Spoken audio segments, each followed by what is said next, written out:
ಜೈ ಶ್ರೀರಾಮ್ ಅನ್ನುವಂತಹ ಘೋಷ ದೇಶದ ದಶ ದಿಕ್ಕಿನಲ್ಲೂ ಕೇಳಿ ಬರ್ತಾ ಇದೆ. ಭಕ್ತಿ ಭಾವಪರವಶದ ಜೊತೆಗೆ ಕಾರಣ ಆಗಿರೋದು ಅದಕ್ಕೆ ಅಯೋಧ್ಯೆಯಲ್ಲಿ ಪ್ರತಿಷ್ಠಾಪನೆಗೊಂಡಿರುವಂತಹ ರಾಮಲಲ್ಲನ ಮೂರ್ತಿ. ಅದರ ದರ್ಶನ ಭಾಗ್ಯ ಈಗ ಪ್ರತಿಯೊಬ್ಬರಿಗೂ ಕೂಡ ಈ ಫೋಟೋ ಮೂಲಕ ಲಭ್ಯ ಆಗ್ತಾ ಇದೆ.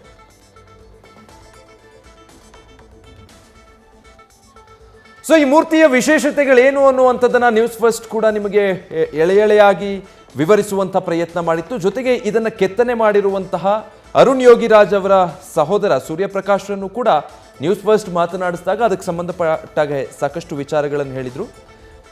ಮತ್ತೊಂದು ಕಡೆ ಈ ಮೂರ್ತಿಯ ವಿಶೇಷತೆಗಳು ಮತ್ತು ಅದರ ಮಹತ್ವಕ್ಕೆ ಸಂಬಂಧಪಟ್ಟ ಹಾಗೆ ಶೆಲ್ವಪಿಳ್ಳೈ ಅಯ್ಯಂಗಾರ್ ಅವರನ್ನ ನಮ್ಮ ಮೈಸೂರಿನ ಪ್ರತಿನಿಧಿ ರವಿ ಪಾಂಡೂಪುರ ಮಾತನಾಡಿಸಿದ್ದಾರೆ.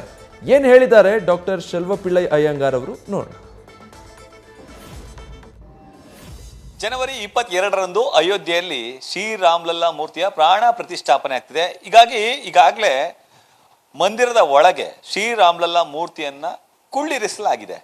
ಆ ಒಂದು ಫೋಟೋ ಸದ್ಯ ಜಾಲತಾಣದಲ್ಲಿ ಸಾಕಷ್ಟು ವೈರಲ್ ಆಗ್ತಿದೆ. ನ್ಯೂಸ್ ಫಸ್ಟ್ ನಲ್ಲಿ ಪ್ರಕಟಗೊಂಡು ವೈರಲ್ ಆಗ್ತಿರುವಂತಹ ಆ ಒಂದು ಭಾವಚಿತ್ರ ಕುರಿತಂತೆ, ಆ ಒಂದು ಫೋಟೋ ಕುರಿತಂತೆ ಮಾತಾಡಲಿಕ್ಕೆ ಹಿರಿಯ ವಿದ್ವಾಂಸರಾದಂತಹ ಶೆಲ್ವಪಿಳ್ಳೈ ಅಯ್ಯಂಗಾರ್ ಅವರಿದ್ದಾರೆ. ನಾನು ಅವ್ರನ್ನ ಮಾತಾಡಿಸ್ತಾ ಹೋಗ್ತೀನಿ. ಗುರುಗಳೇ, ಆ ಒಂದು ಫೋಟೋದ ವರ್ಣನೆ ಮಾಡ್ಬೋದಾ ಅಥವಾ ರಾಮ್ಲಲ್ಲಾ ಮೂರ್ತಿ ವಿಗ್ರಹದ ಬಗ್ಗೆ ಹೇಳ್ಬೋದಾ? ಈಗ ರಾಮ ಮಂದಿರದಲ್ಲಿ ಗರ್ಭಗೃಹದಲ್ಲಿ ರಾಮಲಲ್ಲಾ ಮೂರ್ತಿಯನ್ನು ಪ್ರತಿಷ್ಠಾಪಿಸಲಾಗಿದೆ. ಪ್ರಾಣ ಪ್ರತಿಷ್ಠಾಪನೆ ಆಗಿಲ್ಲ, ಆದರೆ ಪ್ರತಿಷ್ಠಾಪಿಸಲಾಗಿದೆ. ಪ್ರತಿಷ್ಠಾಪನೆ ಅಂತಂದರೆ ಆ ಮೂರ್ತಿಯನ್ನು ತಂದು ಅಲ್ಲಿ ಅದನ್ನು ಫಿಕ್ಸ್ ಮಾಡುವಂಥದ್ದು ಅಂತ. ಅದರಿಂದ ಅಲ್ಲಿ ಪ್ರತಿಷ್ಠಾಪನೆ ಆಗಿದೆ ಈಗ, ಆದರೆ ಇನ್ನೂ ಪ್ರಾಣ ಪ್ರತಿಷ್ಠಾಪನೆ ಆಗಿಲ್ಲ, ಅದೊಂದೇ ಬಾಕಿ ಉಳಿದಿರೋದು. ಅದಕ್ಕಾಗಿ ಅನೇಕ ವಿಧಿವಿಧಾನಗಳು ಈಗ ಆರಂಭ ಆಗ್ತಾ ಇದೆ. ಅದರಲ್ಲಿ ಅಧಿವಾಸಗಳು, ತತ್ವಾದಿ ನ್ಯಾಸ ಹೋಮಗಳು, ಪ್ರಾಣ ಪ್ರತಿಷ್ಠಾ ಹೋಮ, ಪ್ರಾಣ ಪ್ರತಿಷ್ಠೆ ಆಗುತ್ತೆ. ನೇತ್ರೋನ್ಮೀಲನ ಕಡೆಯಲ್ಲಿ ನಮ್ಮ ಮಾನ್ಯ ಪ್ರಧಾನಮಂತ್ರಿಗಳು ಮಾಡ್ತಾ ಇದ್ದಾರೆ. ಆ ವಿಗ್ರಹವನ್ನು ನೋಡಿದ್ರೆ ಆ ವಿಗ್ರಹದ ಲಕ್ಷಣಗಳೇನು, ಶಿಲ್ಪಶಾಸ್ತ್ರದ ಲಕ್ಷಣಗಳಲ್ಲಿ ಏನಿದೆ ಅನ್ನೋದನ್ನು ನಾವು ನೋಡೋದಾದರೆ ಅದು ಅತ್ಯಂತ ವಿಭಿನ್ನವಾದ ಒಂದು ಮೂರ್ತಿಯಾಗಿದೆ. ಅದು ರಾಮಲಲ್ಲಾ ಮೂರ್ತಿಯಾಗಿದೆ. ರಾಮನ, ಬಾಲರಾಮನ ಪ್ರತೀಕವಾದ ಮೂರ್ತಿಯಾಗಿದೆ.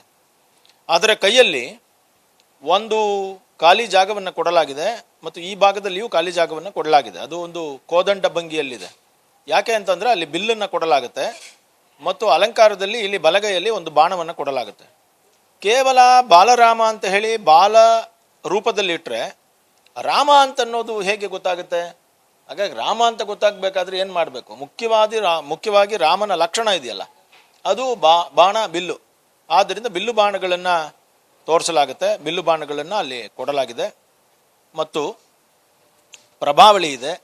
ಆ ಪ್ರಭಾವಳಿಯಲ್ಲಿ ದಶಾವತಾರಗಳನ್ನು, ಯಾಕೆಂದರೆ ಈ ರಾಮ ಬೇರೆ ಅಲ್ಲ, ನಾರಾಯಣ ಬೇರೆ ಅಲ್ಲ, ವಿಷ್ಣುವಿನ ಅವತಾರಗಳೇ ಇಲ್ಲಿ ಇವನು ರಾಮ ಅಂತ ತೋರಿಸೋದಕ್ಕೋಸ್ಕರ ಪ್ರಭಾವಳಿಯ ಎರಡು ಭಾಗದಲ್ಲಿ ಮತ್ಸ್ಯ, ಕೂರ್ಮ, ವರಾಹ, ನಾರಸಿಂಹ, ವಾಮನ ಒಂದು ಭಾಗದಲ್ಲಿ, ಇನ್ನೊಂದು ಭಾಗದಲ್ಲಿ ಪರಶುರಾಮ, ರಾಮ ಮತ್ತು ಕೃಷ್ಣ, ಬುದ್ಧ, ಕಲ್ಕಿಯನ್ನು ತೋರಿಸಲಾಗಿದೆ. ಒಂದು ಭಾಗದಲ್ಲಿ ಹನುಮಂತ, ಇನ್ನೊಂದು ಭಾಗದಲ್ಲಿ ಗರುಡನನ್ನು ತೋರಿಸಲಾಗಿದೆ. ಹಾಗೆಯೇ ಪ್ರಭಾವಳಿಯಲ್ಲಿ ಹಿಂದೂ ಧರ್ಮದ ಪ್ರಧಾನ ಸಂಕೇತಗಳಾದಂತಹ, ಯಾಕಂದರೆ ಹಿಂದೂ ಧರ್ಮ ಆರಂಭವಾಗೋದೇ ಓಂಕಾರದಿಂದ, ಒಂದು ಭಾಗದಲ್ಲಿ ಓಂಕಾರವನ್ನು, ಇನ್ನೊಂದು ಭಾಗದಲ್ಲಿ ಸ್ವಸ್ತಿಕ ಚಿಹ್ನೆಯನ್ನು ತೋರಿಸಲಾಗಿದೆ. ಅದರ ಮೇಲ್ಭಾಗದಲ್ಲಿಯೂ ಕೂಡ ನೀವು ಹನುಮ ಗರುಡರ ಚಿತ್ರಗಳನ್ನು ನೋಡೋದಲ್ಲದೆ ಮೇಲ್ಗಡೆ ಕೀರ್ತಿಮುಖ ಇದೆ. ಕೀರ್ತಿಮುಖ ಅಂತಂದರೆ ಸಿಂಹದ ಮುಖ, ಅಂದರೆ ಅದು ಎಲ್ಲ ಗೆದ್ದಿರುವ ಸಂಕೇತ. ಎಲ್ಲ ದೇವಸ್ಥಾನಗಳಲ್ಲಿ ನಮ್ಮ ಭಾರತದಾದ್ಯಂತ ನೀವು ಪ್ರಭಾವಳಿಯಲ್ಲಿ ನೋಡಬಹುದಾದಂತಹ ಒಂದು ಕೀರ್ತಿಮುಖ. ಕೀರ್ತಿಮುಖ ಅಂದರೆ ಏನು ಅಂತಂದರೆ ನಾನು ಎಲ್ಲವನ್ನೂ ಸಾಧಿಸಿರುವಂತಹ ಒಬ್ಬ ಅಂತ ತೋರಿಸುವಂತಹ ಒಂದು ಪ್ರತೀಕ, ಅದು ಆ ಕೀರ್ತಿಮುಖ ಅದಿದೆ. ಅದಲ್ಲದೆ ಬಾಲರಾಮನ ಮೂರ್ತಿ, ರಾಮಲಲ್ಲಾ ಮೂರ್ತಿ 51 ಇಂಚುಗಳಷ್ಟಿದೆ. ಯಾಕೆ 51 ಇಂಚು ಇದೆ ಅಂತಂದರೆ ಇಡೀ ಭರತಖಂಡದಲ್ಲಿ ಒಂದು ವಿಶೇಷವಾಗಿ ಸೂರ್ಯನನ್ನು ನಾವು ದೇವತಾ ಸ್ವರೂಪವಾಗಿ ನಂಬ್ತೀವಿ. ಸೂರ್ಯನ ಬೆಳಕು ಒಂದು ದಿನ ಬೀಳಬೇಕು ಅಂತ ಹೇಳ್ತಾರೆ ಮೂರ್ತಿಗೆ. ಅದನ್ನು ಬಹಳ ದೇವಸ್ಥಾನಗಳಲ್ಲಿ ರಥಸಪ್ತಮಿಯಲ್ಲಿ ಬೆಳೆಸ್ಕೊಳ್ತಾರೆ. ಉದಾಹರಣೆಗೆ ಮೇಲುಕೋಟೆ, ಚಲುವನಾರಾಯಣ, ತಿರುಪತಿ, ಶ್ರೀರಂಗಂ ಈ ಥರ ದೇವಸ್ಥಾನಗಳಲ್ಲಿ. ಗವಿಗಂಗಾಧರೇಶ್ವರ ದೇವಸ್ಥಾನದಲ್ಲಿ ಸೂರ್ಯನ ಬೆಳಕು ಸಂಕ್ರಾಂತಿ ಎಂದು ಬೀಳ್ತದೆ. ಸೊ ಹಾಗೇನೆ ಇಲ್ಲಿ ಅಯೋಧ್ಯೆಯ ರಾಮನ ಮೂರ್ತಿಯ ಮೇಲೆ ಸೂರ್ಯನ ಬೆಳಕು ಬೀಳಬೇಕು ಅಂದರೆ ರಾಮನವಮಿ ವಿಶೇಷವಾದದ್ದು. ಹಾಗಾಗಿ ರಾಮನವಮಿಯ ದಿನ ಸೂರ್ಯನ ಬೆಳಕು ಆ ರಾಮಚಂದ್ರನ ರಾಮಲಲ್ಲಾನ ಮುಖದ ಮೇಲೆ ಬೀಳಬೇಕು ಅಂತ ಹೇಳಿ ಮಾಡಿದ್ದಾರೆ. ಹಾಗಾಗಿ 51 ಇಂಚುಗಳಷ್ಟು ಅದರ ಅಳತೆಯನ್ನ ನಿರ್ಮಿಸಲಾಗಿದೆ. ಇದಿಷ್ಟು ಹಿರಿಯ ವಿದ್ವಾಂಸರು ಹಾಗೂ ಇತಿಹಾಸ ತಜ್ಞರಾದಂತಹ ಡಾಕ್ಟರ್ ಶೆಲ್ವಪಿಳ್ಳ ಅಯ್ಯಂಗಾರ್ ಅವರ ಮಾತುಗಳು. ಕ್ಯಾಮ್ರಾ ಪರ್ಸನ್ ವಿನಯ್ ಜೊತೆ ರವಿ ಪಾಂಡವಪುರ, ನ್ಯೂಸ್ ಫಸ್ಟ್, ಮೈಸೂರು. ನೋಡಿ, ವಿದ್ವಾಂಸರಾದಂತಹ ಡಾಕ್ಟರ್ ಶೆಲ್ವಪಿಳ್ಳೈ ಅಯ್ಯಂಗಾರ್ ಅವರು ಮತ್ತಷ್ಟು ವಿವರಿತವಾದಂತಹ ಒಂದು ವಿವರಣೆಯನ್ನು ಕೊಡ್ತಾ ಇದ್ರು. ಏನೆಲ್ಲ ವಿಶೇಷತೆಗಳನ್ನು ಒಳಗೊಂಡಿದೆ ಇದು ಅಂತ. ಬಹಳ ಇದುವರೆಗೂ ನಾವು ನೋಡಿರುವಂಥ ಎಷ್ಟೆಲ್ಲ ಮೂರ್ತಿಗಳ ಕೆತ್ತನೆ ಇದೆ, ಅದೆಲ್ಲದಕ್ಕಿಂತಲೂ ಅಮೋಘವಾದದ್ದು, ಅನನ್ಯವಾದದ್ದು ಈ ಕೆತ್ತನೆ ಅನ್ನುವಂಥದ್ದನ್ನು ಹೇಳ್ತಾ ಇದ್ರು.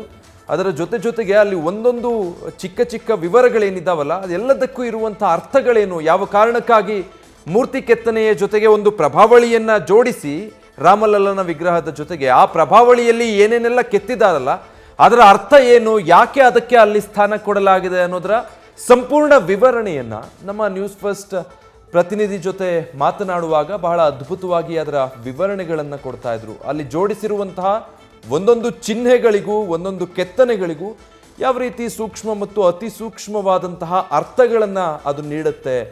ಗೆಲುವಿನ ಸಂಕೇತ, ಎಲ್ಲವನ್ನೂ ಸಾಧಿಸಿದ್ದರ ಸಂಕೇತ.